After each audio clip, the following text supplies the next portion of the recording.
Saya minta kepada seluruh SKPD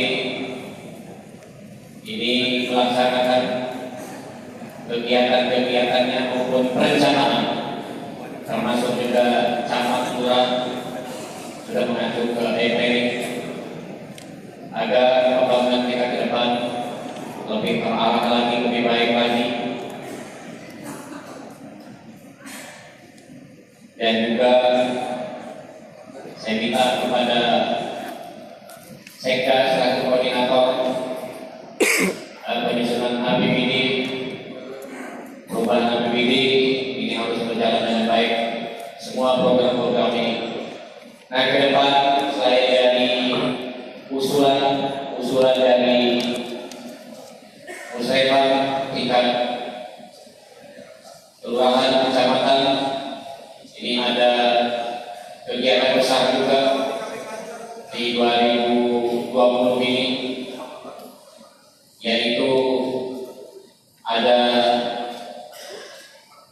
2 flyover akan kita bangun 2020 dan 1 underpass.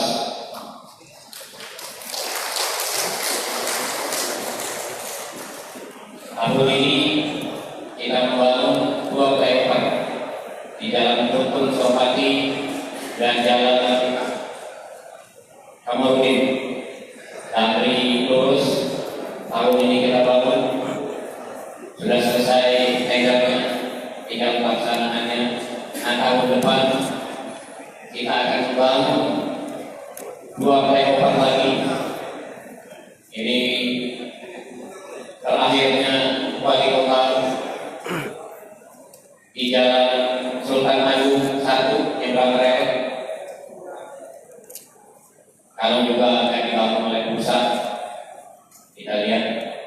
Dan juga di Jalan rumah sakit rumah saya Urip Sumoharjo, ini mungkin hadiah bagi masyarakat Kota Lampung. Di tingkat nasional juga belum ada jalan di bawah underpass, di atasnya flyover.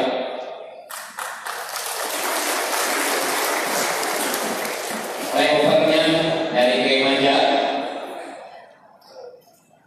langsung ke Urip Sumoharjo, sedangkan underpassnya lurus Urip Sumoharjo. Namun konstruksinya ya urusan bagian PU lah perencanaannya. Mungkin bapak-bapak ibu bertanya, bagaimana flyovernya di bawah underpass? Kita nggak pakai tiang tenang, yang nyambung ini BGP kanan, flyovernya di atas, kayak Jakarta. Sebenarnya ada cita-cita tapi waktunya cukup lagi Pak Taufik.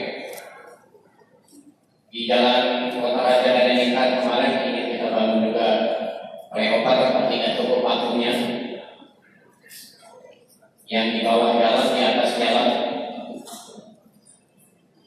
Namun tahun depan yang saya bilang tadi 2 flyover, 1 underpass.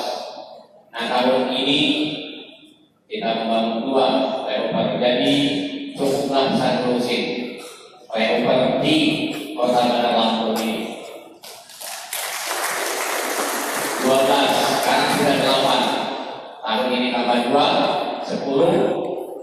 Kalau nggak ada halang melintang, dibagi juga oleh daerah Topik. Ini cecar-cecar semua. Yang mudah-mudahan cita-cita bisa terlaksana untuk rakyat Bandar Lampung ini. Tahun depan yang saya bilang tadi 2 flyover, 1 underpass. Ini tempat macet-macet di Kota Bandar Lampung ini. Dan juga banyak jalan-jalan lain harus kita perbaiki. Bagaimana Kota Bandar Lampung jadi kota metropolitan, benar-benar kota dari contoh nasional. Sekarang kondisinya mungkin Bapak Ibu belum tahu semua.